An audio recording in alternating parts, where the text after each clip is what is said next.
And welcome back, footy fans, to another episode of Donnie's Disposals. I am your host, Coach Donnie Hess here, back with another AFLW round review. Holy shnikes, we are already over halfway through the season when it comes to it. Damn it, AFL House, why do you have to do this to me? I love my AFLW footy, and it goes just too darn quick. So, we're through round six. Round six has come. It has gone. The condensed fixture, thankfully, is almost done. So let's hop in. Co-host extraordinaire, somebody I love talking footy with, a very passionate women's footy fan, supporter, player too as well. Miss Nikki Claire. Nikki, great to see you again. Hello, Dottie. How are you? Good to see you again. Well, I am not doing too bad for the lovely 5 a.m. that it is as we sit here Oh, recording for me. But oh, you know what? As a footy fan, I cannot complain because it's the little sacrifices you have to do. But you know what? I cannot wait to talk footy, an interesting, scintillating round of footy. So let's jump right into it, Nikki. Thoughts let's go for on it. round six, just as a whole? Well, going by my footy tips this weekend, I got 12 out of 12. So, I got something right for a change. It's like the only time I've done any decent tipping all season. So, um, it was an interesting round, actually. It's been really hard to gauge the matchups this season as who's going to beat who. So, I'm going to let you in on a secret. After round three, and my tipping was awful, much like Melbourne's start to the season, I did all my tips for the whole season in one go. So, completely fluked it for this round, but there were some really good games. The your Sydney versus Geelong, I really thought that they were going to get up and get that win. They had the win behind them and they had their tails up, but ended up being that the one goal kicked into the wind was the difference in the end. Um, Also, the match between Freo and Hawthorn was quite a brutal match. There was quite a few injuries, I believe, that came out of that match. And the Mhm. Hawks got up. They were able to hold on. So, but really enjoyed some of the contests. There's a lot of blowouts for Western Bulldogs aren't having the greatest of seasons this season. Was happy that my D's girls actually got a win up against GWS, considering they've got, I think the count was 13 or 14 players out injured at the moment. So, and 12 of those would be our in our starting lineup from the get-go. So it Mhm. was, yeah, it's been an interesting round with some good results. Yeah, some cracking games. I know as as a Swans fan, this round kind of stunk because two games and two close losses, unfortunately. But Yes. there's one thing I'll say this. I know it stinks to lose the game, but the fight back from the Swans in both games was fantastic, and Yep. the you could feel the momentum in both games. I will discuss this later on in the podcast when we go through each one, the momentum in both games where it was like if you give the Swans another 5 minutes, I think they win in both games because they had the Yep. momentum. They were starting to get territory. They were getting into the 50. They were they were hitting targets. The problem was they just ran out of time in both games. Now, does it stink that they had to do it both in comeback fashion after getting down early in the first quarter? Absolutely. But here's the biggest thing that I look at it is that with some of the losses, a lot like your D's is that there's critical losses. Allie Morfitt is out with the fracture in her foot. Chloe Malloy unfortunately tore her ACL. Monham is still fighting with injury as well. So there's three really big cogs for the Swans that are out, and it's a young team that's still growing, still progressing. So it's a little frustrating to lose two games in close fashion. But the one thing is the fight back by the girls was fantastic.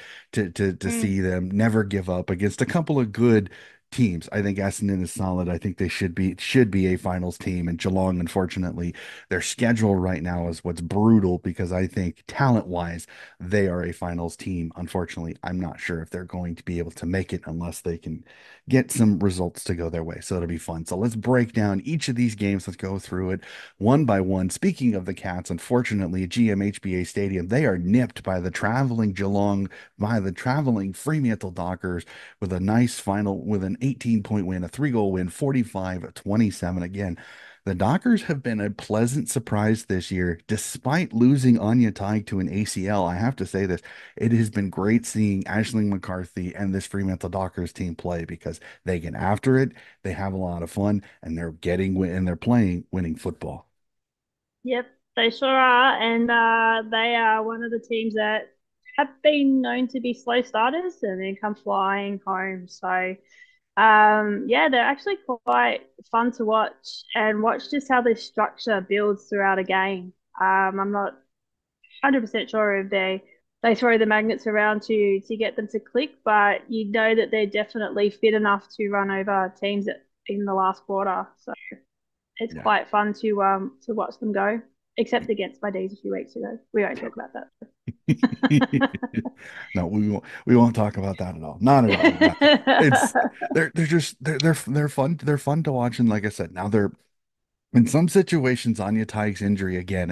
I never want to say an injury is a good thing, but for this Dockers team, it's been something that's been able to get them to understand that how they were doing it wasn't going to work. When you're focused only on one person and Anya Tighe going forward, it can make you very easy to defend. And now with no Anya Tighe, they've had to try to find different avenues to goal, and I think it's starting to work. Plus, also helps when you get a midfielder kicking goals in Aisling McCarthy, who's moved over from West Coast, and she's been a fantastic addition Yeah, to this group, which I think has been a pleasant kind of fill in for no Kiera Bowers and Ange Stannett, who are both out for this season. So this is a Knockers team. I'm excited to watch. I think they had a really good week. They're going to be interesting to keep an eye on. This Cats team again. I feel that they're snake bitten a little bit just because of the fact no Chloe Shear up forward has really hurt them a mm, little bit. I know Aisling Maloney, Jackie Perry, and them have been playing fantastic for them, but they're just not getting the scores that I think that they were expecting. This is a good Cats team. Their schedule has been brutal. Their schedule has been yeah, absolutely brutal for them. If you insane. if you look at their team on paper, this is a top four, top six side. They should be in the finals, but unfortunately, their early season schedule really has put them on the back foot, and it's been hard for them to recover. Again, AFL House, this is why we're even more angry with you, is because a team like Geelong probably should be in the finals, but their fixture, because they're only playing 11 games, their fixture is hurting them, and it's hard to Yep, watch, unfortunately. But again, yep. we'll save that particular gripe for a little bit later because I know Nikki has her opinion on that too, and I want to give her more than enough time to have fun with that one. So we'll move on to the second game of the round. Sees the Gold Coast Suns fall to the Hawthorn Hawks. It's been so much fun to watch this Hawks team by 13, 35-22. I mean, I know you're a D's fan, but you have to say it has been fun to watch this young Hawks team just absolutely get after it and play exciting, fun, entertaining football. It is exciting to watch. They were building last year, and you know that they've got the talent. Stings a little bit being a D supporter, having lost some D's Mhm. uh, royalty, if you will, defect over to the Hawks. And we know that Casey Sheriff's out injured, but Eliza West has been quite incredible for them. Such an in and under player. So I think she's the missing link that they were looking for to really be a force. So just watching them link up from defense through the mids to the forward line is almost like poetry in motion at times. Hurts me to say because, it's not Melbourne anymore. It's this Hawks team, they're just so much fun. And like again, their coaching staff has really gave them a style of football that fits all Mm, of their players to a T. They figured yep, out this run and gun, this kick mark to run off overlap run type of system that really just fits everything all of the players that are on their list. And it's as you said, it's fun. It's poetry in motion, really, because the ball is never sitting still. It's always constantly in motion. And then the pressure that they have when the ball gets out, when the ball is in the opponent's hands is ridiculous at times. They've got so much pace, yep, so much ferocity. They're going to be fun to watch. They're still young. I don't want to put them in flag contention because I still think the more mature bodies, the more mature team, the more mature kind of top three that most people would say that have been established are probably going to be it. I think I think they have a chance to be a top four side purely on the fact that they've played Adelaide. I thought they played Adelaide competitive. I think Adelaide got away from them a little bit. But really, I don't think they're going to have many challenges up through the 11 games of the 11 10 rounds, 11 games of the season. I think they'll get in. They'll be a top four side, but I think they're going to be the top four side that's going to be the weakest, purely just because I think they're still a young side. I think they need to mature just the tiniest bit. I know they've got Sheriff. I know they've got Sheriff to still to come back. They have Liza West. They have Greta Bodie. They have Emily Bates. But after that, the rest of their team, most of the rest of their team are young, inexperienced players that have not had finals. They're under 25. So the battle-hardened footy bodies that you'd want come finals time may get away from it. But damn it, they're fun to watch. Damn it, this is an entertaining team, which is hard Yes. sometimes as a Swans fan because of the rivalry between them and Hawthorn. But again, I tip my hat to the Hawks. I think they have been magnificent this season, and another win over a Gold Coast Suns team that unfortunately they just cannot buy a win this year. Combination of schedule and the fact that they had a lot of change over the offseason and they just have not been able to adjust from there. We jump to the Witten Oval where the Essendon Bombers survive a rampant fight back by the Sydney Swans 27-24, a cracking game of footy. As I said earlier, as much as it sucks to lose, I am so proud of the Swans team. They didn't roll over, they didn't give up, and they damn near came back and won it. Essendon had to defend for their lives in the last minute and a half to keep the Swans from fighting back and stealing 4 points away from the Dons.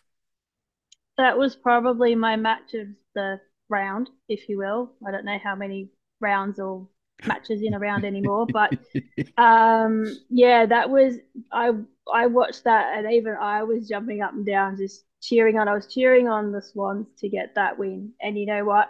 I think if our did our friend Brenna play? She did. Yep. She did. If she had a little bit more composure from her fellow defenders, Sydney would have won that. So, Mhm. and it's look testament to the Swans. They've had to readjust their entire game plan with Chloe Malloy going down with that darn ACL injury. But coming off the D's playing the Bombers, I think it was the match before, which let's not speak of that. I don't know what happened that day, but the Bombers on their day, when they are fully focused and they are all on the same page, you're not going to stop them. Mhm. So it doesn't matter if they play a depleted Melbourne side or they play even, I'll even go out and say, play a Brisbane Lions. On their day, they can beat anyone. So you free up Maddie Prespakis. She's the engine room. She's the one that gets them going. Now with Bonnie Toogood back, yeah, they're a good side as well. Yeah, and the thing is when now that Bonnie is back, they make them almost that much more dangerous because Oh, they're already definitely. solid. Yep. Now you add Bonnie, who they've been missing, and like I said, getting 4 points with no Bonnie up front is even better. So they're going to be scary. I don't think the Swans have changed their plan completely. I just think that one of the Well, linking I plays, disagree. Chloe is your link up from the midfield to the forward line. but So that's the they've thing had though. to adjust It that. doesn't really I don't think it really changes their game. I just think it changes how effective they are going forward. Like you've really noticed, like unfortunately, they become Priva-centric. They become Beck Privatelli centric. They seem to always, if Yes. you watch them, once they get to about 60, 65 out, the first person that they're looking for is Beck Privatelli almost every single time. And that's the only thing that gets me a tiny bit is that I think that they know that Beck will mark the footy 90% of the time. She can get two hands on it. Most of the time she will mark the football. The issue is that sometimes they're going to her when she's 3-on-1, and it's not a very effective play. I'd almost wouldn't mind an overlap run and then trying to find a shorter lead, maybe 35, 45 out. Just I know it's a skinny entry, but it would give you more options instead of bombing it to a 3-on-1 and then losing the football and then having it repel right back outside. So I don't think the game style has changed. Like I said, I just think that a big connection between the midfield and the forward is gone.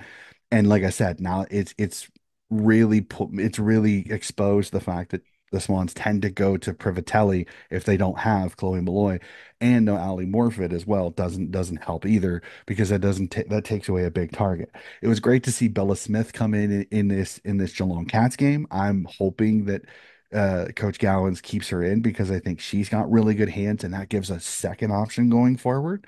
So I'm hoping, because they didn't have it in this one, that again, a little bit too much. Again, absolutely love it. I think Brandon Tarrant, as you said, has been having a magnificent season. I thought she was great last year. I think she's playing even better this year. That's why when she missed that game against the Doggies, it was glaring how big an impact she has down back. It was absolutely like I remember messaging her going, I could tell you weren't playing because there was a calmness in the back when she plays. When she didn't play against the Western Bulldogs, it was not there. It was a little bit like Dane Rampy in the men's. Like there's a calming sense when Brianna's back there. It's really kind of crazy how good she's been this season and how much she's stabilized that back line. Um, it's been so much fun to watch her play again. Tough one. Bombers just good. I mean, Paige Scott had that nasty quirky late in the fourth quarter, and then still find a way to come back on the ground just to try to help out her team. Just tough, great efforts in this one. But props to the Bombers. They got it done when they needed to. They needed that 4 points to kind of keep themselves in the finals run. So tough one for the Swans, but Bombers just too good. So we'll jump over to Icon Park, and the smile on my co-host's face as Melbourne Demons get a win, get the 4 points on the board over the GWS Giants, 41-25. I will let you take this away. Did you get a chance to go see this one live? I sure did. I was there. It took me quite a while to get there, actually. There must have been an accident or something on the way, so didn't do my patience any good when I got there. But no, we managed to get our regular seats, which is along the fence, and I had an absolute ball that night. So it was good to cheer the girls on to victory, but just to watch them finally get that belief back into their own ability and get the win. So we know that they've struggled with injury, and the injury list is sky high right now. And again, that's something that we'll talk later on about my thoughts on the condensed fixture. But yeah, just so proud of the way they went about it. Like from the get go, they really were focused on getting that win and proving to themselves that they can still do it. So it was good. Yeah, it was a fantastic. I'm happy for the D's because it has been a season that has really kind of just went haywire from the beginning. You losing Taylor Harris early in the season is just there's just something's just been off this year. So to see them get We it, lost Liv Purcell yep, that too. in a practice match. And that's our engine room. And then Grace Beasley doing an ACL, who was a good replacement for Liv. It was also just made it that extra bit hard. So, but yeah, no, super proud of the effort that they're putting in at the moment, despite the fact. Yep, they're having a crack. That's the best thing that you got to say is they're having a crack, and that's all you Absolutely. ask for. Just always go out, give as much effort as possible. If you fall, it's fine. The fans Yep. are there to support you. So Yep. we'll jump Never over to fault their endeavor. definitely for sure. So we'll jump over to South Australia in an absolute cracking game as the Adelaide Crows survive a scare from the Sydney Swans over at Norwood Oval, 26-22.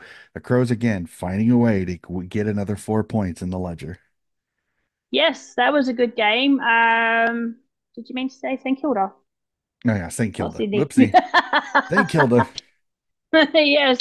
No, that was a good game. I was keeping tabs on it. I was actually at a Darabin Falcons awards night, so I didn't get to see it live. But yeah, from all accounts, it was right down to the wire and could have gone either way. But it's good to see that St Kilda have improved significantly.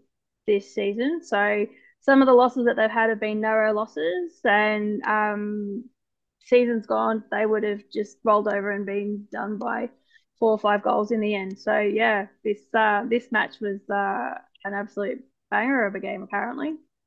Yeah, it was a back and forth game. It was one of those, again, the Crows doing just enough to get it done. But it's great to see the Saints being super competitive. And I'm Yes, fascinated to see the competition getting closer and closer because it was a little bit disheartening for me personally seeing some of these seasons where it seemed like North Melbourne at the peak of their powers, North Melbourne and Brisbane were kind of just running away with the competition and being the only four that everybody was going, well, these are the four teams that are fighting for the flag. The rest of them are just kind of filling up the spaces. So to see a top four-ish side get pushed by an up-and-coming St. Kilda side is good, I think, for the competition. As much as I know absolutely. there's some Crows fans that are probably like, we won this. It's like, I get it, but the competition in it as a whole is what I'm more focused on. Like, I get it. I really, really do. But Yep. it is better for the competition that you see a Saints team push a Crows team on the road all the way to the final siren within a goal to the point where if the Saints win this game, are the Saints then get discussed as can they do it? Are they on the path to be a perennial finals team? It'll definitely be that one for sure. So it's great. Personally, I think it's great for the competition to see the Crows pushed, to see the Crows in a challenging game, not a game, unfortunately, like the next one we're going to talk about. And as North Melbourne continue to show why they are right now, hard to argue the class of this particular comp this year with a smashing of the Western Bulldogs, 59-4. And again, the Melbourne weather is not being nice to these girls at Arden Street, as there was absolute deluges at times. Despite the weather, I mean, the Rouge just looked absolutely sensational. Yeah, and the Roos have had what 4 matches in a row now where it's rained, so we could probably say that they're wet weather specialists now. Mhm. But yeah, no, we know that the poor doggies have had a really troublesome season trying to um, trying to get their game plan together. I know that Tamara Hyatt's come in and taken over the reins from Berkey from last season, but there's a lot of work that needs to go into the side to get them back to that level where they were that everyone feared playing them. Even I feared playing them at one point. So, Mhm. but you got to credit to North. I think that there's the fire in the belly after getting so close to winning the flag last year, and that one bad quarter of footy ended up costing them the grand final. So I think they're out to prove a point this year that they could play 4 quarters of footy in rain, hail, and shine, and they're going to be the one to beat this season. Yeah, it's gonna be it's a them Brisbane and Adelaide are the three teams is what combo of two most likely is going to be in the grand final, and hard not to see North as one of them, and then Brisbane or Adelaide fighting for the other spot will be interesting to see how that goes. But Yeah, again, the finals you definitely. never know. I don't think anybody was expecting Geelong to get to the preliminary finals last year, so I'm not gonna sit here and say that one of those two will because you just never You know, never know. Yep.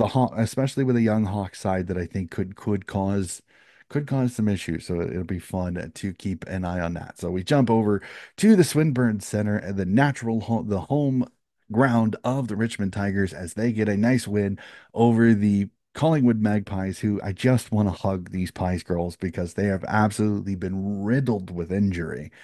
And they're going out there, they're having a crack, but they're definitely not at full strength, and the Richmond Tigers capitalized. Mon Conti again, sensational as per usual. 36-point win by the Tigers, 46-10. Again, Tigers doing what they need to do, and the Pies, like I said, I just want to give them a hug because I feel like their season has just never really gotten out of neutral. No, no, they were one of the first teams to have to have add-on players come into the side to help field a team with the amount of injuries. And yeah, they've really struggled from the get-go, unfortunately. I was actually at that game on Saturday. Had the good fortune of tossing the coin before the match. Look, I Fantastic. did my part. Bree Davy won the toss. Don't tell my work that or my boss because I was meant to win it for Richmond. But Yeah, no, it was look, the weather probably didn't help the cause for the Pies, but Richmond, I would say, I would challenge anyone to say that Richmond's probably the most improved side in the competition this year. Mhm. Watching them structurally, how they go about it, how they set up behind the ball and then can flick the switch and push it forward. They've been able to not, it's not just the Mon Conti show this season. Like, we know how much she gets the ball, but she's got the help around her this season, which makes them such a force. We play them in a couple of weeks, and I'm really nervous about playing them, to be honest. But yeah, the poor Pies, they were lucky to get Bree back from concussion, which is always huge in having her back in the side. But yeah, they're just falling around structurally, watching them set up like they're like lost little puppies out there at times. So Mhm. You just they're constantly having to switch in. It was great to see Lauren Butler back. Happy that she's going to get a few games in the end of the season and kick the goal in this game as well. But the yep, other thing that I would add to Richmond is the fact that they're healthy. Katie Brennan has not missed yep, it. Katie Brennan, again, touch wood. Katie Brennan has been healthy this season. It's been great to see her back. Her and Caitlin Greiser have been magnificent up forward for them. And then you add Ellie McKenzie fully healthy, and she shows why she was the number one overall draft pick for her particular class year. She was magnificent. And then the wonder that is Elise Sharon, who's come in her third season or fourth season, one of those two, just yep, again been absolutely sensational as an overage recruit. She's been yep, magnificent, and this particular game was her birthday. She kicks two goals. Ellie McKenzie kicks two goals. Monconti actually made no. Monconti was actually probably the third best midfielder in this game purely yeah, because of Sharon yep, and McKenzie's impact on the scoreboard. So this is a Tigers team. They're deep. They're talented. They know what they yes, know what they're yes, doing. They have stars at every level. Seeing I believe it's Sarah Hosking. I can yes, never, I mean, I got to keep them track. Sarah's at Richmond, Jess is at West Coast. I'm going to have this right. But seeing Sarah Hosking have some success after last season, she's kicking goals, she's making an impact. Tessa Levy, you're seeing Beck Miller back on the back playing fantastic for this Tigers team. They're solid. They're really, really solid. They're getting big yep. time impacts from each section of the ground. Another team, do they have enough to be in that top four category potential flag arguments? We'll have to see. But they are really humming. They're playing really good football. They're going to be tough, especially with a midfield that's super talented and can bat Yep. deep and can rotate. Never an easy task to stop a team like that. So we jump out west to Mineral Resources Park out in Perth as the West Coast Eagles host an up and coming Port Adelaide, and Port steal 4 points on the road, getting a 13-point win, 49-36.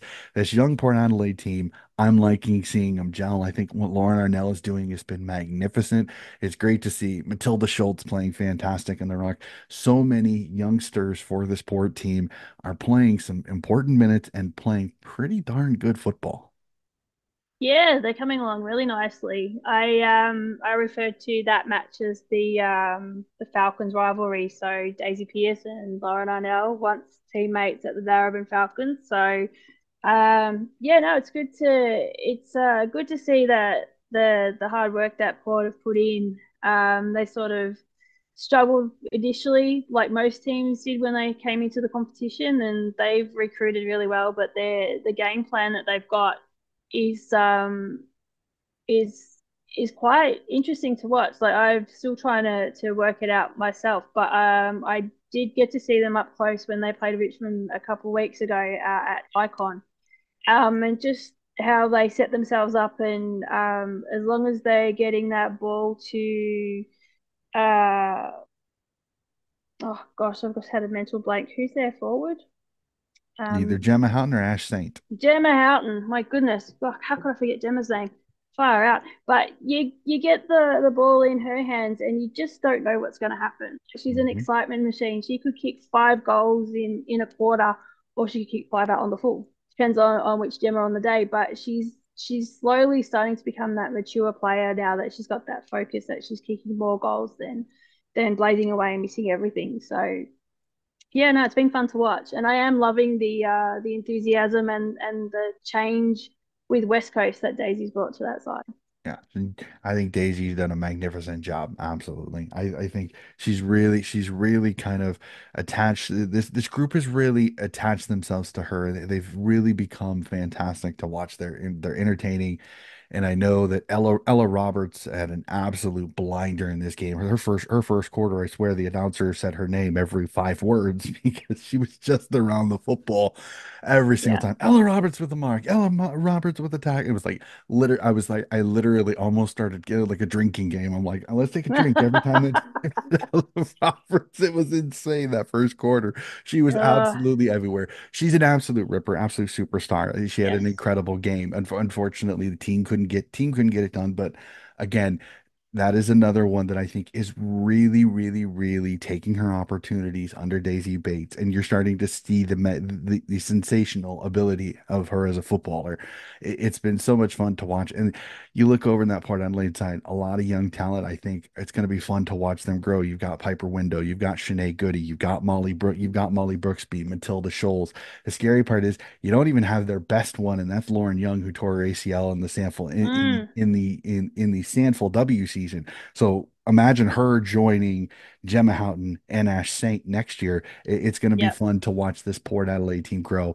They're going to go through some struggles over the next couple of seasons just because they're learning to grow again a little bit like Hawthorn. There's some young bodies that are going to need to harden up and mature, but when they do, they could be scary good to watch. It'll be fun. So, speaking of scary good, great transition, coach, not even intentional, as the Brisbane Lions come down to Icon Park and hand another whooping out as they beat the Carlton Blues 68-13, a 55-point win. And again, this Lions machine just keeps going.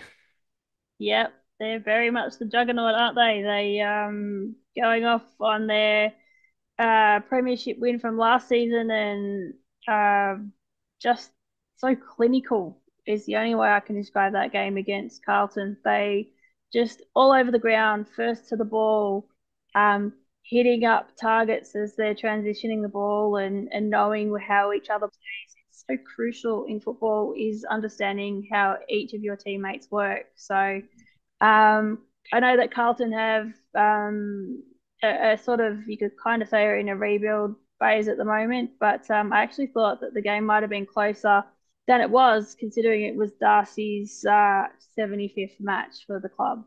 Very disappointing that they weren't as competitive as I would have hoped they would. Yeah, it's a Lions team that they've had their moments against some teams that probably they shouldn't, but this was just one of those. They were at the peak of their powers. I mean, when Belle Dawes is kicking goals, Sophie Conway is kicking goals. I mean, it's a midfield that's scary enough as it is. When they add Mm. on to the already dangerous nature of their forward line with their forward line, and they're kicking goals, it just makes them that much harder to stop again. Lions just so good. My thing with Carlton I'm still not 100% sure on is that I've said it a couple of times in the podcast, and I'll ask you this, Nikki, as somebody that's a connoisseur of footy. Are they too tall? Like I worry that the Moody sisters and Jess Good almost make them too tall.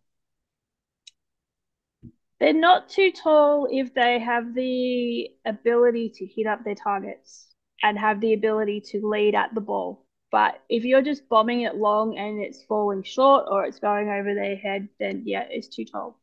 And a lot of things that you watch in women's football is teaching players to bend down to get the ball from their knees rather than just straight down from their hips. You watch Mhm. some of them when they bend down and you can see they've got the straight legs.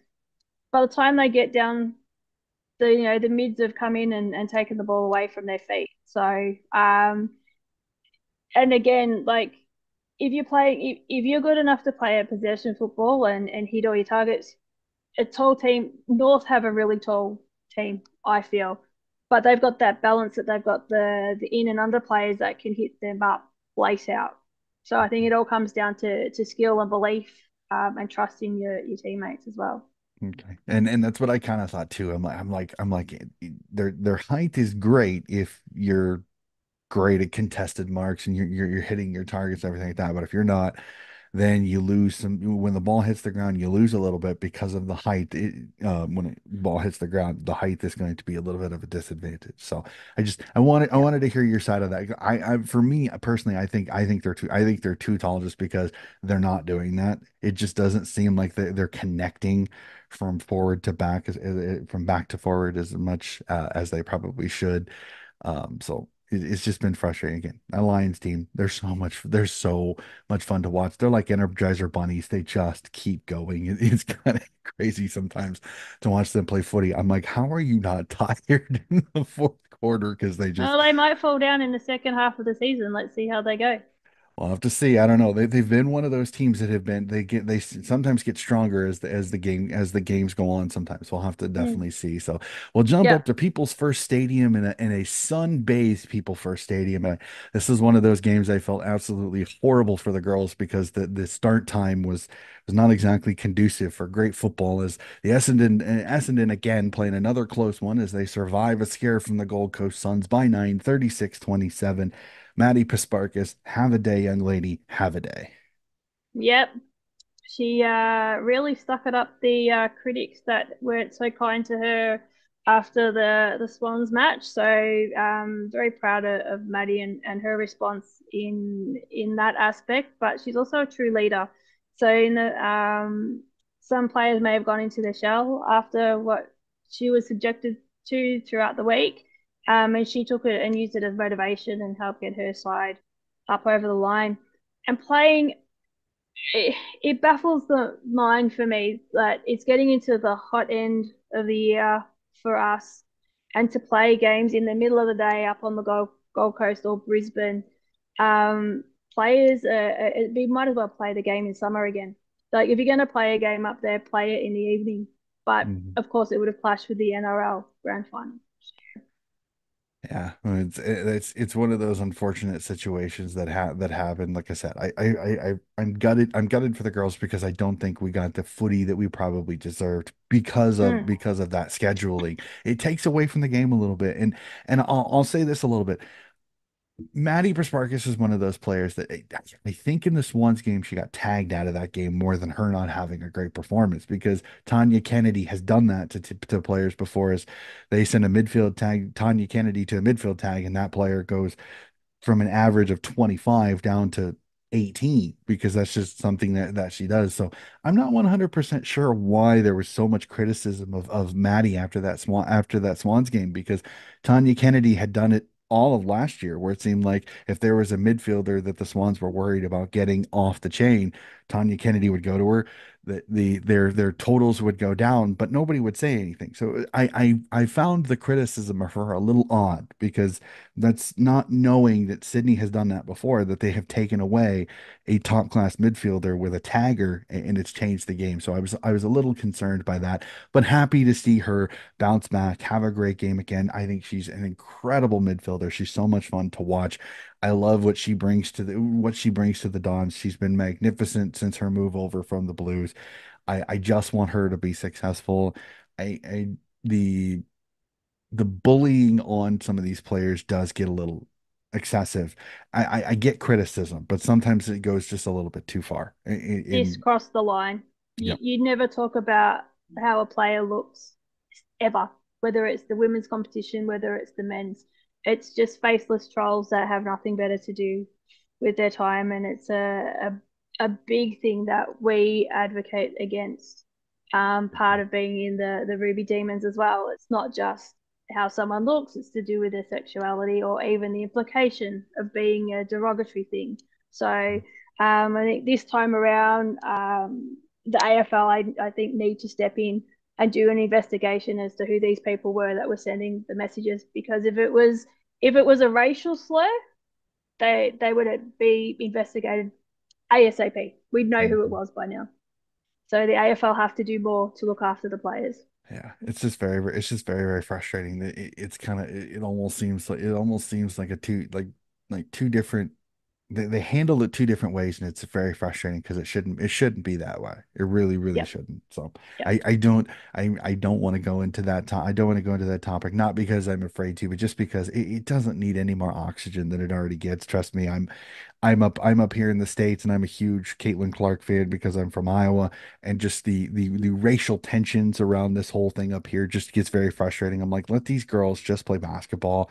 Stop giving oxygen to trolls, because that's all they are. They want nothing to do with the sport. That's not why they're there. They're just there to stir up you know what, and stir it up Yep. Yep. till they have issues with their wrists is all they want to do. So do not give them any oxygen. So we will not give them oxygen. We will jump to Henson Park, where again, my pain continues this round as two close losses, as another loss by the Swans as they fall short to the Geelong Cats 44-41. I mean, I know the Cats were fighting because they need these wins because of, as we said, the brutal schedule earlier has really put them in a hole. But the Swans, again, another chance to win, just falling short. This was a tough one, but I got to give a huge shout out to Paris McCarthy, first game of the season.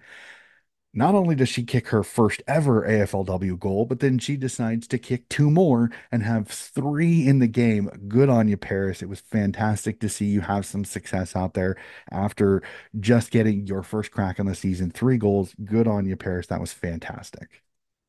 Yes, no, it was good. I quite enjoyed it. I quite enjoyed the Brenna Tarrant, Jackie Parry matchup. Hmm. Former teammates at my 4Ds. I keep asking them to come back, but they won't come back. But um, yeah, no, it was a game that when Geelong kicked away, I think in the second quarter at Hmm. halftime, they had quite a lead, and or was it in the first quarter? And then no, sorry, the first quarter, and then Sydney came back in the second quarter, and then Yep. there was a crucial goal that the Cats got in the last quarter, which ended up being the difference. But I think you're talking about that Geelong's had a hard start to the season. My belief is every season is tough for every single team. If you can't make it with the big team, then you've got big teams. Sorry, then you've got more work to do. So a lot of people were complaining about Melbourne's first 4 games of the season, and I'm like, if they can't beat them, then they don't deserve to be in the finals. So I think looking at it having a tough season until everyone plays everyone once. Everyone's just got to suck it up and deal the cards that they've been dealt.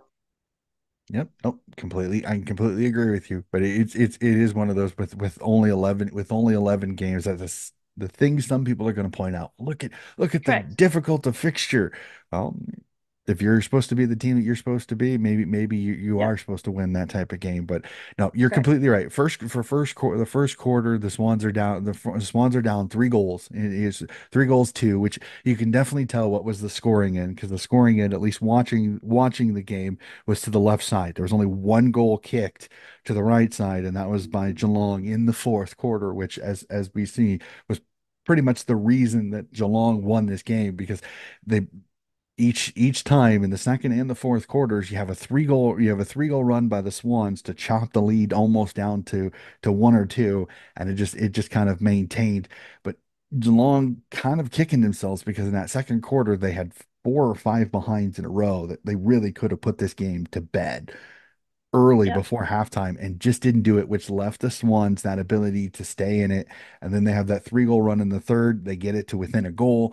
And then Brooke Lachlan, I felt horrible for her because she had a chance to put the Swans in the head, and it just edged off the side of her boot and went to the left. I was gutted for Brooke. I thought she had it when she first kicked it. I thought it looked good. It just splayed a little bit to the left, but I'm again, the Swans they're doing just enough to be competitive. They're just not getting over the hump. I know Scott Gowans is probably, if he had hair, he'd be pulling it out, because this group, again, just they find ways to get down.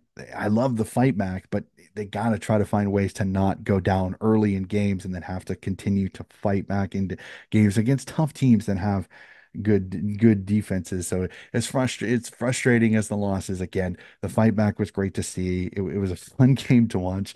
Again, I feel sorry. I'm wanting to hug some of my fellow Swans fans, because it's been a tough couple of weeks for us. It because has been. the girls have lost three. The girls have lost three, and the boys lost the grand final. So it's been tough for the club. But the one thing I got to give it is that a lot of the Swans fans, they're up and about. They're behind this girls team, no matter what the results are. They're there. Henson Park again. The hill looked magnificent with all of the red and white up there. So again, tough week, but again, proud of the girls. They did not give up. And I agree with you. The Brenda Tarrant Jackie Perry matchup was so much fun to watch because those two absolutely got after it. That was incredible to watch on that one. So, and rounding out this particular round, finally, as out in Fremantle Oval, as bathed in sun as the Hawks again find a way to get it done over Fremantle on the road, 34-25. Cracking game. This was a lot. This was a fun one to watch because these are two teams. They're sitting in that sixth to fourth range, and they're kind of battling it out for that spot. And the Hawks just a little bit too clinical. Yes, yes, definitely. They flexed their muscles to get that win, and yeah, and a little bit of adversity too, considering they had several injuries that saw out the game. So I think one of the players injured her neck, which is a concern, but all Mhm. reports are that she's okay, which is wonderful news. But um, yeah, I love the way both teams go at it. I think their relentlessness at the ball is something that I just love watching both sides. Not particularly when they're playing my teams, but yeah, just to their ability to be able to get the ball out and then just spread across the field. I know that with the AFLW, there's been times there where teams have struggled to get it to the outside and have the players run. But watching Freo, particularly on their home ground, because we know that the wind, the Freo doctor, generally has a big say in the outcomes of matches over there. So to see Hawthorn hold on was quite something. Definitely for sure, Ken. This Hawks team, they're just so relentless. They're so relentless. They're so much fun to watch. It's been great. Again, Fremantle again, tough one. Again, the three injuries.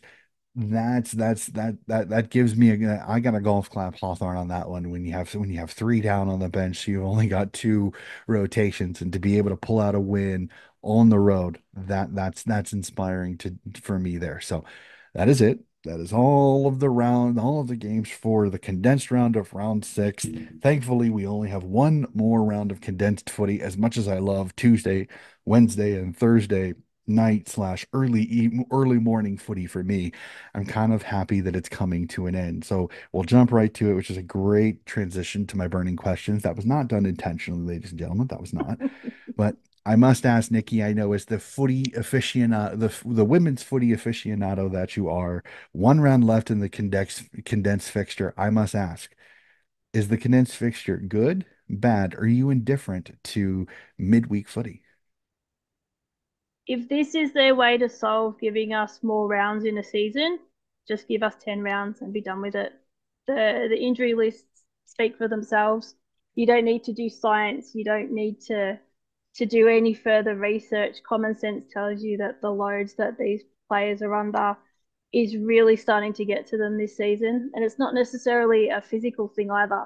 It's the ability to prepare yourself mentally in a couple of days after having a big game, and then preparing yourself again to go in a couple of days. You might be playing three top teams in back to back to back, which is the nature of this season. But I'm definitely not a fan. I'm a big advocate of player welfare and safety. And if you are fatigued mentally and physically, you're going to make decisions that aren't great because you don't have that clarity. So you can kind of see why teams who have struggled with their injury list are getting pummeled on the scoreboard because they're not able to make those decisions and able to fight to get the game back on their terms because they're just chasing their tails and they're exhausted by the end of it. And you can see them at the end of the game, heads down, like it's hard to watch. And it's not, I'm not just talking as a Melbourne supporter, I'm like watching Collingwood and I'm watching the Western Bulldogs and all these teams that, everybody has their team and they love them to bits. but it's heartbreaking to see them struggle in the manner that they are this season. Mhm. I'm 100% with you. I, as much as the fan part of me likes having a footy game to keep track of every single day, you're starting to see, and I will even go as far as saying that I think the footy is suffering because of it. And 100%. not just because stars are not playing. You can Yep. just kind of tell that I think some of the coaches are really kind of they're taking their gameplay and I'm not trying to say this in a derogatory way, but they're really kind of dumbing it down to make it as easy as possible. Like there Yep. is no complexity to some of these structures. They are just literally trying to keep the ball in front of you, play good Yep. defense, match up if you're going to match up, zone if you're going to zone, and they really have made it idiot proof. And as Yep. much as I appreciate that, because the coaches realize that they have to kind of do that because of the load that these girls are having to play, it makes for uninspiring football in some of these games because you're not seeing the complexity that you're seeing in the men's game. There's Yes. no complexity of Yep. style of football. Like they No. really have made it very, very simple. It's like I said, almost idiot proof. And I think like I said, it's really made some of these super talented players that are coming into the competition or players that are super talented that are already there. They're really simplifying the game almost too much. And it really kind of makes the game, it almost becomes aerial ping pong, back and forth, back and forth. And there's you have the teams that have a super amount of talent, the Norths, the Adelaides, the Brisbanes, and you can tell that they're playing a little bit more intricate football and they're beating the teams very easily that have a very simple game plan or, like we said, injury issues. So you're having train on players come on. Well, the, if you really are honest, they're not AFLW standard players. That's why they're train on players. Like we'll be honest there. It's again, no disrespect to these players, but they're not that first 30. So we don't know, are they up to They've not AFLW? been conditioned to be AFLW standard. Yep, exactly. That's the So difference. no, it's just very, like I said, it's just very, very frustrating. I feel like this is AFL House, just they're stamping a sticker, they're stamping a bullet, they're a little bit, they're stamping a band-aid on a bullet hole and telling us that it's fine. Yeah. And Yeah. I think that's Having no disrespect to Emma Moore, but coming out and telling us how wonderful it is to have football every day of the week except Monday is a load of rubbish. If it's at if it's to the detriment of the skills of the game and teams being succumbing to multiple injuries, then it's not great. The fans aren't enjoying it. The fans are very vocal, and it's falling on deaf mhm, ears. yep. So they and again, the AFL are putting up unrealistic KPIs for us. Having games on a Tuesday, Wednesday, Thursday, Friday. Melbourne are playing a game in Adelaide on Wednesday night, and they wanted the Ruby Demons to be able to go over because it's a Pride round. Who's going to pay for the wages that we're missing out on? Yep. So, like, if it had been played on a weekend, all of us may have been able to attend. Mhm. Yep, and that's the other thing too. That's the other thing too. It's like the time placement of some of these games. And I'll say this, just maybe this is just because of me over here in the States. Some of the game times are convenient for me, like 9:05 on a Friday night, which is the afternoon game on Saturday.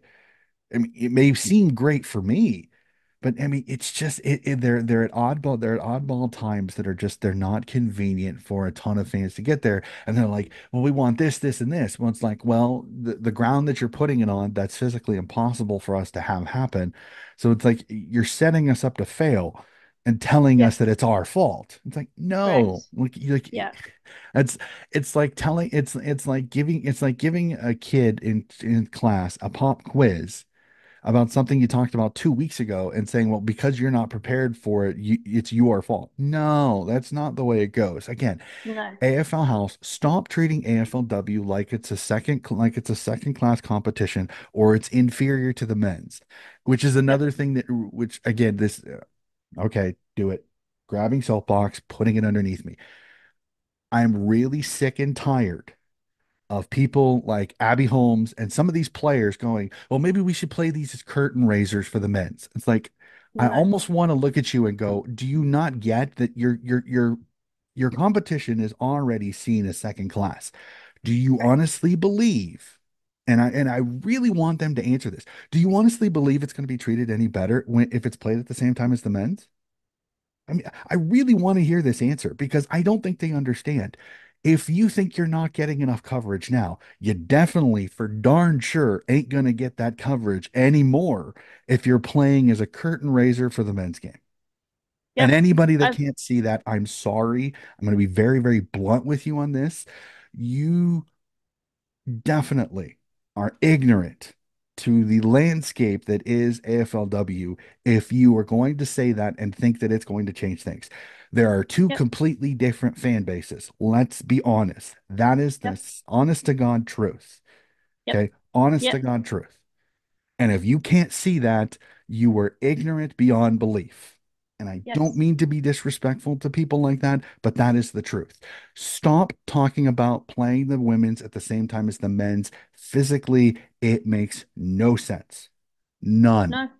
None whatsoever. No, I am completely with you on that.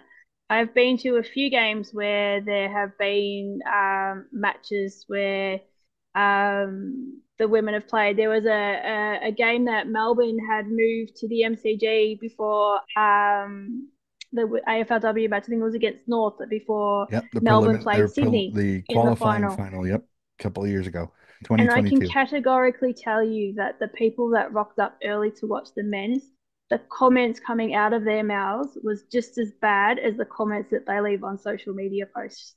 Hmm. It's not, it doesn't make for a safe and fun environment, which is what the AFLW is looking for, Hmm. especially we're leading into Pride Round this week.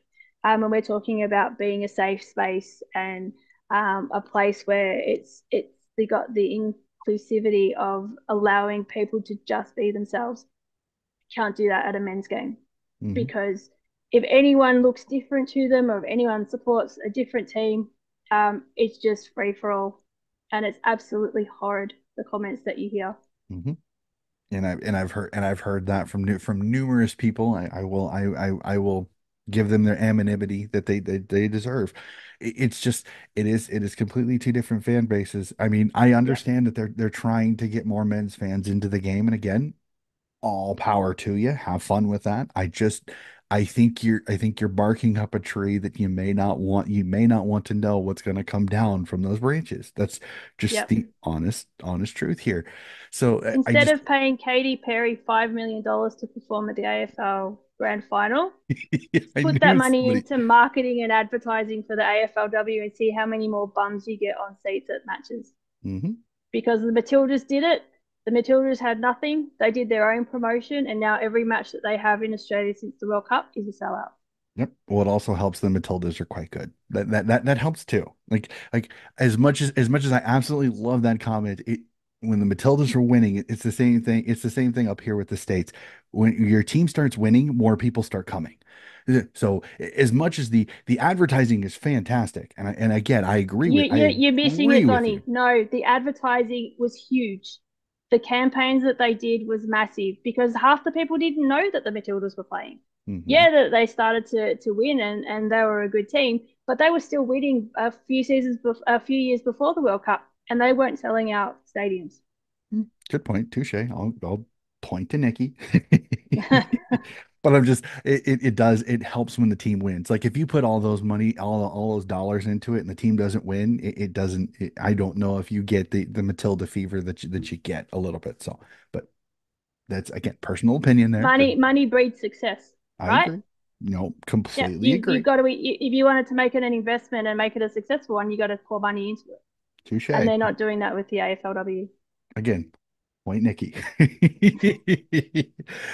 You and I are very much on the same page on this. But like I said, I put that question in there specifically for Nikki, just because I know that Nikki like I said, I'll put my soapbox back in the corner like I normally do. But it is very much frustrating.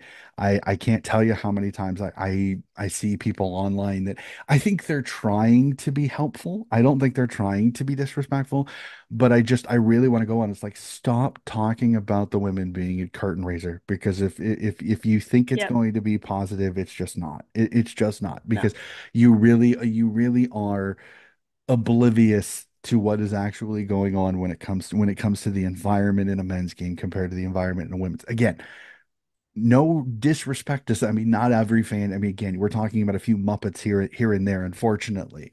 But unfortunately, it's the squeaky wheel gets the oil type of situation. They're the ones that Correct. are vocal. So, okay, Yep. we'll reel it in now. We'll go back. Let's talk about some positives. Let's talk about North Melbourne. We're at the top of the ladder, unbeaten. Yes, for the person that put in my comments a couple of weeks ago, and I forgot to mention that North has a draw, so they haven't lost, so they are still technically unbeaten. My apologies on that one.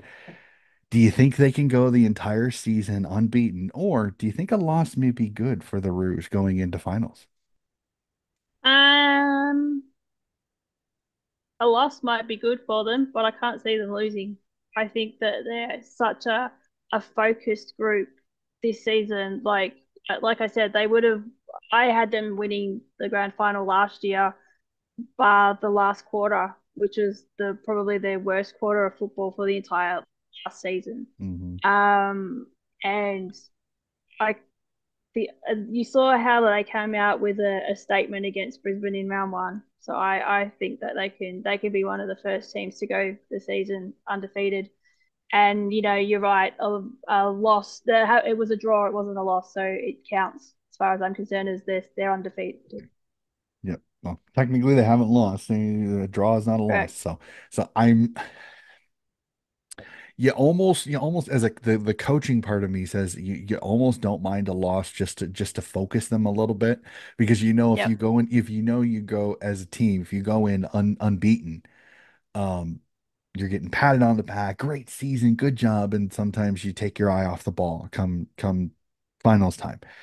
But I think this North team is they kind of have that chip on their shoulder after as you said, the horrible quarter against Brisbane that cost them the grand final, plus Jenna Bruton going down with her Achilles tear doesn't help. I think this North team is just on a mission.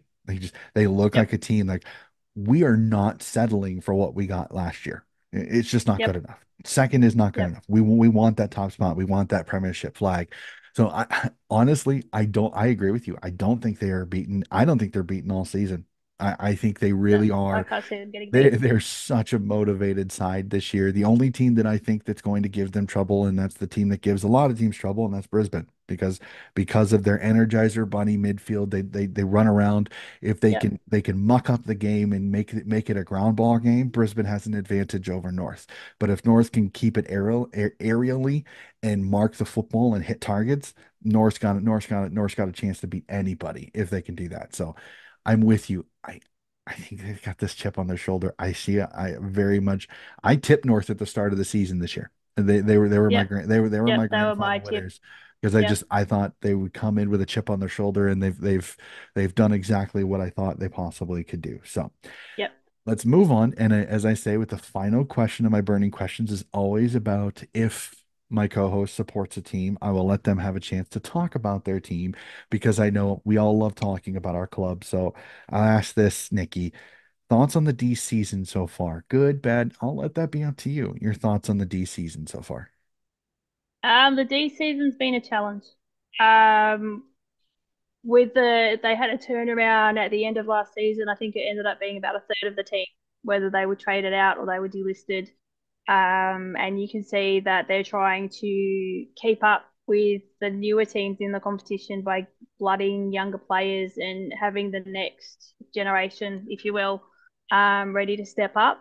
Unfortunately, with the injuries that we've sustained this year, it's meant that these up and coming players that we're trying to develop have been thrown in the deep end and expected to perform at a higher level sooner rather than later, which has made for some quite interesting conversations that I've had with people saying, "Oh, what's going on with Melbourne? What a disappointment!" Rah rah rah.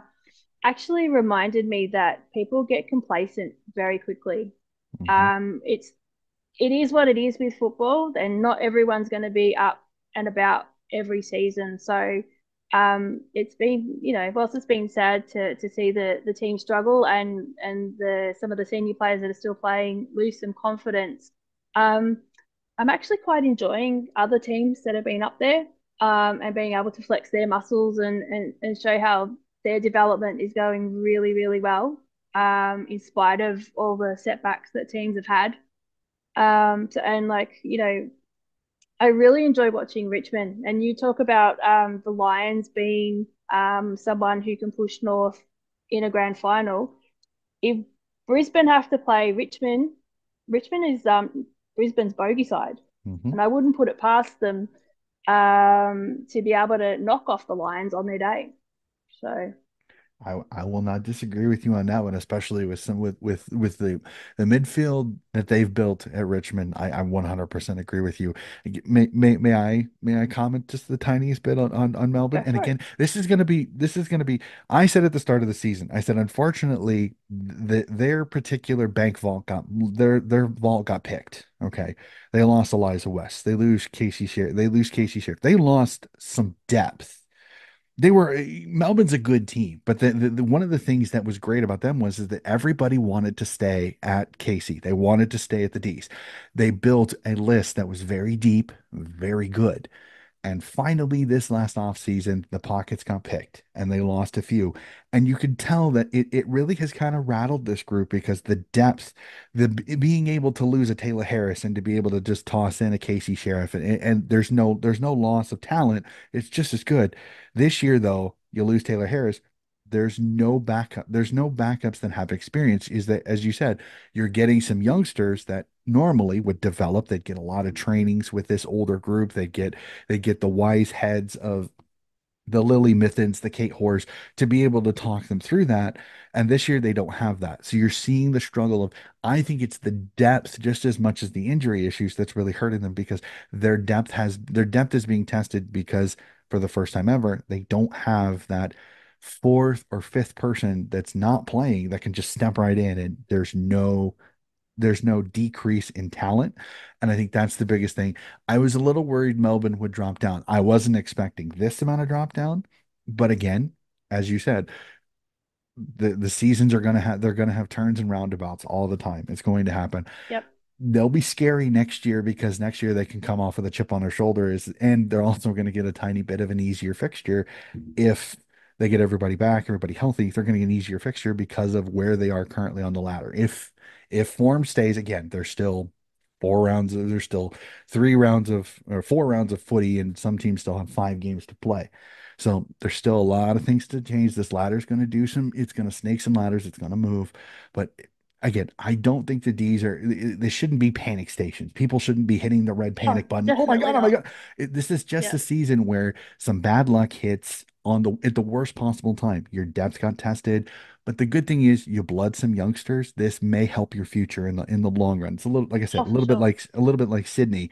They're getting to blood some youngsters that maybe at the start of the year they weren't sure if they were going to get a ton of time into because you got Yep. Allie Morfitt, you've got Chloe Malloy. Well, both are now gone. So that means Giselle Davis steps in, Giselle Davis has to step in. So it's the same thing with Melbourne. Did Alicia Posado expect to play a ton of minutes this year? Probably not. She was probably going to be in and out of this group. Now she's having to play a lot more. She's super, super talented, but you can tell she's very young. So let her grow. Yep. She'll mature quicker because of the game time. So again, I don't think the D's are in panic station. I just think this is a year you're snake bitten. You just go, you know what? We'll move on to next year. And that's perfectly fine. 100%. Get get Yep. get some quality experience into your youngsters this year. Eh, Yep. Let them have an off season where they're going to have a few more weeks of rest and be able to work on their games. I think they'll be fine. So, Yep. I alrighty. So, agree. so we move to the section of the podcast. Coach takes over just the tiniest bit. We'll go to the team of the week. This is a little bit of a struggle because there was not a lot of super performances. There was a lot of good, but not super. So this is an interesting team of the week for me here. So we'll jump to it. Team of the week. We start in the full back line where we have Daisy Darcy of the Gold Coast Suns and Serene Watson of St. Kilda. I think Serene has been fantastic for St. Kilda. She's been magnificent on the back line. Halfback line, we see Becky Webster of the Geelong Cats. Ella Heads gets her first ever goal in AFLW footy. So a goal from a backline player, you got to get into the team of the week. And West Coast Charlotte Thomas on that one. We go to the wings. We see Molly McDonald of the St. Kilda Saints and Charlotte Mullins of the Brisbane Lions. She was magnificent in the game this week. I thought she gets a nod on that one. In the ruck, we see Matilda Schultz of the Port Adelaide Power. In the center, we see Jazz Garner and then the Richmond pair of Ellie McKenzie and Elise Sharon in the centers. The half forward line will have Gabby O'Sullivan of the Fremantle Dockers, Paris McCarthy of the Sydney Swans, and Aisling McCarthy of the Geelong Cats. In the full forward line, we see Gold Coast Jack Tapai and Adelaide's Caitlin Gould. On the bench, GWS's Emily Pease. In the midfield bench player is Fremantle's Aisling McCarthy. The Rock, Richmond's Tamara Luke. How good is it to see her come out of retirement and play as well as she has for the Tigers? She only had 5 disposals, but when you kick 2 goals, I'm going to at least give you a bench spot on this one. Magnificent for Tamara to see her have some success with the Tigers. The forward, Melbourne's Alyssa Bannon. And as my utility, I talked her up when we talked about this, so I had to give her the spot of utility. Ella Roberts of the West Coast Eagles. She was magnificent in that game. I had to get her in team of the week, so I put her as the utility for this particular round. I know that's a lot of names. Really, really quickly, thoughts on team of the week? I wouldn't want to be playing that team. I'm sorry I say that every time that I'm on the podcast when you list that team. But yeah, no. And the best part is that there's so many up and coming youngsters um, that can just take it up there now. So, but yeah, Tamara Luke, loving seeing her back in the Mhm. AFLW. Yep.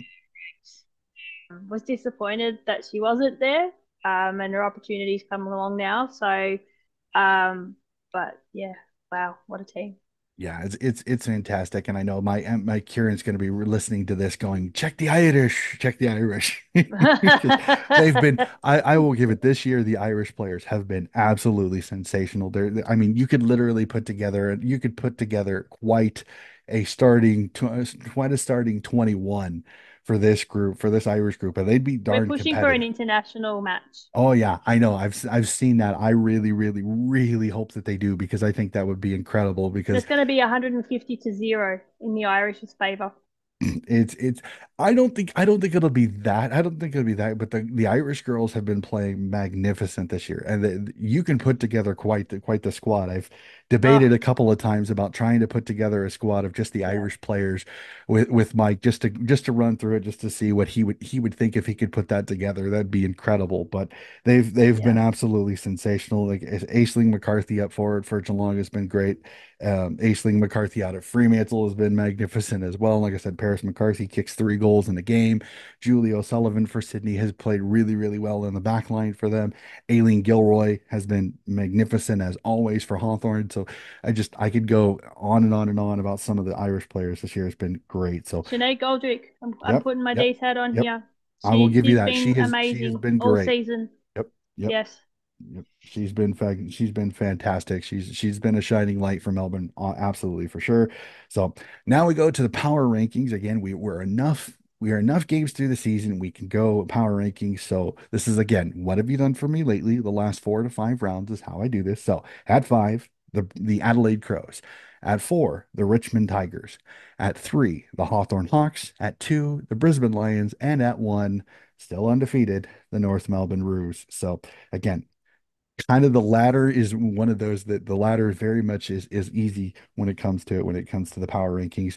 Not a lot of losses on the top sides with a lot of upsets, so we're not going to see a lot of differentiation. Hopefully, maybe we could see it happen, but as of right now, we don't. So we are less than 24, we are a little over 24, less than 24 hours away from the next round of games as I see the eye roll of Nikki here. But thankfully, as I said, last games of the condensed round as St. Kilda, GWS, Adelaide, and Melbourne get themselves their 2 game week. So here we go. We'll start off Tuesday night. Sees at Kinetic Stadium down in Frankston. An interesting situation here is St. Kilda hosts the GWS Giants. Who do you like in this one? The Saints for sure. Yep. Watching GWS up close last week, there's a lot that is missing in that side. Unfortunately, they haven't they haven't gelled as much as I thought they would with new personnel in the coaching. area, and St Kilda will be smarting after their narrow defeat to the Crows. Mhm. So I think that I'm they'll be too strong. Yep, 100% with you on this one. Saints too good. GWS still a little iffy. Plus midweek road game, never easy. Saints at home. I will take on this one. Norwood Oval, as you said, unfortunately, it doesn't sound like you will be able to attend this game. This game should be a cracker. I'm gonna tip the Crows in this one. Unfortunately, I'm sorry, Nikki. I think the Crows just playing a little bit too good a footy. I know We're Eloise going to show you Jones. up. We're coming back. We're coming back. We won last I week. We're going to get I two in a row. I sure hope so. I really hope so. Adelaide Crows, Melbourne Demons. Head versus heart tip on this one. A draw? No. No, Now that would be I funny. think that I think that the Crows are in some good form at the moment, and they've got quite a solid list. I've been advocating for Ebony Marinoff to have a rest this match. So hopefully the Crows take that into consideration. And if they do that, then we've got half a chance. So Then you just got to deal with Anne Hatchard more. we could deal with Anne, just not with both of them. So that's fine. Yeah, And she's Ebony Marinoff has a cracking game against us every single time, even on the losing side. yeah, She definitely will be for best on sure. ground. Well, Yeah. as a fantasy owner of Ab Marinoff, I hope that doesn't happen. I'm just kidding. Just kidding. I'm I give up on just fantasy football. I'm just Well, kidding. Oh, it is such a crapshoot because especially this year with all of the injuries. Like I can't tell. I think I had to replace. Let's see. I had Emma Carney. I had Ali Morfitt. I had Chloe Malloy. I'm trying to think. I think there was one other one that of all. I think I had Bonnie at first and had to move them all out because of injury. So I had it's three been a quarters tough of one. Melbourne as I usually do. So yeah, it's not going well. You're not loyal at all. Not loyal at all. Just I you got to have a little bit of fun on that one. Alrighty. So now that we've off tracked on that one, so jump over Alberton Oval over in South Australia as Port Adelaide hosts the Collingwood Magpies. Who do you like in this one? I'll port for sure. Yeah, tipping Port, Collingwood, unfortunately, still too many injuries in some areas that are really hurting them, unfortunately. Good to see Ruby Slicer have a better game. Like I said, Lauren Butler's back, but unfortunately, I think Port just a little bit too much youth and enthusiasm for Collingwood, especially on a midweek travel game on Thursday. Yeah.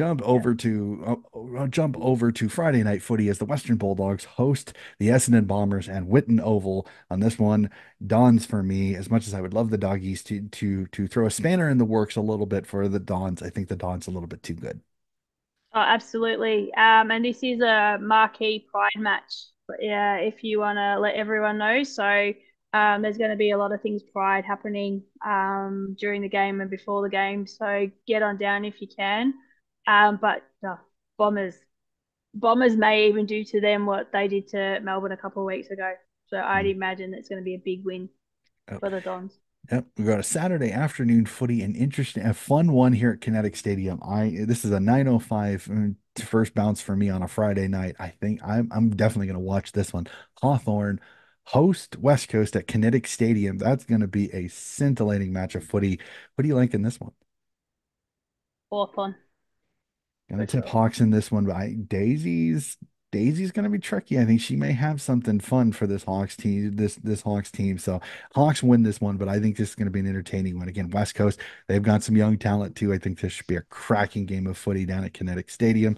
Swinburne Center up at Punt Road as Richmond hosts the Cats again. The Cats trying to battle back into finals. Richmond trying to solidify themselves in the top four. I'm going to tip the Tigers in this one, but this could be game of the round. I think I may definitely 11:05 start for this one if it starts on time. That should be a fun one to watch. Like the Tigers in this one, Cat's going to be in this one up to their necks. Yep. Tigers for me. I think had it been down at Geelong, maybe the Cats, but no, I think the Tigers would be too strong. Punt Yeah. Road. The Q As long as it doesn't Clash. storm.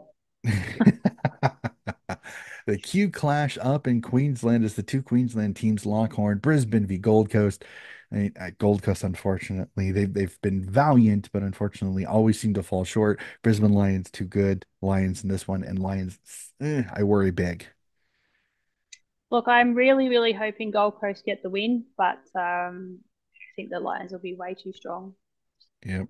Yep. Unfortunately, we'll hop on the plane, fly over to WA as the Fremantle Dockers host the Carlton Blues. Who you like in this one? I think Carlton should stay home. It will be a closer game. Sorry, I sorry, Blues fans. I'm with you on this one. Unfortunately, Fremantle just a little bit too good on this one. Not looking forward to this. Not looking forward to this one on my Saturday evening at 9:05 as the North Melbourne Roos host my Swans. As much as I would love the Swans to pull a rabbit out of their hat on this one, too many injuries in too good of places, too good a North Melbourne team. North, and I worry North big. Well, maybe if North go in with the expectation of having it won, maybe Sydney can pull a surprise. But on paper, you would say that North are way too strong. Yep. North's too good. So many tall We targets. can't clone Brenner in time. Yeah, I wish. I wish, I wish. All right, RSEA Park as we see the second games for the four teams that are still as RSEA Park as the St. Kilda Saints host your beloved D's. Can the D's pull one against the Saints, or are the Saints going to be able to pull a 2-0 week? This is going to be an interesting game. So it depends on how both teams pull up after their respective matches earlier in the Mhm. week. Um, Heart says Melbourne will get the win. Head says St Kilda will be too strong. I look at it like this. Unfortunately, if Melbourne were playing if it were switched, if Melbourne would be playing GWS and Adelaide would be playing St. Kilda, I probably maybe lean more towards Melbourne because of the physicality of Adelaide. But because Melbourne's playing Yep. Adelaide and St. Kilda's playing GWS, I'm gonna tip the Saints. I worry that Melbourne's going to be a little bruised playing this Adelaide Crows team, and I think it may affect them a little bit. Where I think GWS is a little more bruise free footy. So I think St. Kilda, as long as they get out with no injuries, St. Kilda should be just a little bit too strong for the D's, but the D's will give a crack. I know that they'll be in it. Hopefully we have some players back by then too. Just Hopefully, cross our fingers, right? Touch wood. yes. So, all right. So I will tip the Saints on that one. And then GWS Henson Park in Sydney as the mighty Adelaide Crows come a knocking over at GWS Crows and Crows big in this one. Oh yes, yep. I was gonna say, if I was GWS, I wouldn't get on the plane, but maybe they should get on a plane rather than show up to the ground. But Uh, I don't know. I would really like to see GWS be competitive. I think, they're competitive up to a point and then just sort of stumble through the rest of the game. I'd like very much for their coaching staff to start to get more out of the side that they've got because their squad is actually very talented. It's mhm. just disappointing that the coaching staff seem to be struggling at all aspects of the ground, getting the best out of the players, getting them to gel. So there's got to be a factor in that, and I know confidence plays a huge part in that. But there's got to be something that they can do to help get them up and about, Yeah, even if I it's just winning it quarter by quarter. Yeah, it's just it's been frustrating because GWS is one of those teams that like I said, they've been there since the beginning, but they haven't really progressed from where they were at the start of the year. It just seems like if Mm, they take a step forward, they take three steps back, and it takes them 2 years to get back to where they were. And then they'll take correct. a couple of steps and then they'll take three steps back. So it's like Mm, I feel for the Giants because I just feel like unfortunately the now that Sydney's come over that they've had this issue of there's constant fluctuation of their list. They haven't really been able to gel as an entire list for more than a season before there's change. And unfortunately it just keeps continuing. Crow's just so good. Like I said, I want GWS to be competitive. I really, really wish they would. Unfortunately, this is such a good Crow side. It's going to be very difficult for them. So, well, Nikki, that is it. That is all of the games tipped. Thankfully, as we said, this is the end of the condensed period. Once we get back this, we're back to thank the regular, goodness. just 9 games. The girls will get a few more days rest. We won't see the rampant amount of footy again. Not that I didn't mind it, Yeah. but unfortunately, I could see the toll that it was taking on some of these women on this team. So it has been Yep. fantastic as per usual. It is always great to chat footy with you. I love your footy knowledge. You're such an aficionado of the women's game. Thank you again so much for hopping on the podcast. Well, thanks for having me again. It was nice to be on when the D's had a win, so I was a little bit more really would have been after. the Bombers games. Well, all of life is timing, right? That is absolutely right. All of life is timing. Trust me. It was very much very fun as per usual. I always enjoy a good chat with you. We go back and forth all the time, and it's always good. Your passion for the game is magnificent. I absolutely love it. So again, that will do it for another episode of Donnie's Disposals. Again, keep track of it. More footy coverage still to come. We're gonna get through this AFLW season and hopefully crown quite the fun grand finalist. I cannot wait. More still to come. And still, we still have VFL and Waffle grand finals for the men's season still to cover. I'm working on that. They may be a little bit because I'm working on scheduling. Always so much fun. And hopefully, once this comes out, I may be doing another podcast on here really soon, which I will talk about hopefully on my socials. Keep an eye out for more of that. If you like what you listen to, please like and subscribe. And that'll do it for another episode of Donnie's Disposals. We'll be back with more footy coverage very soon.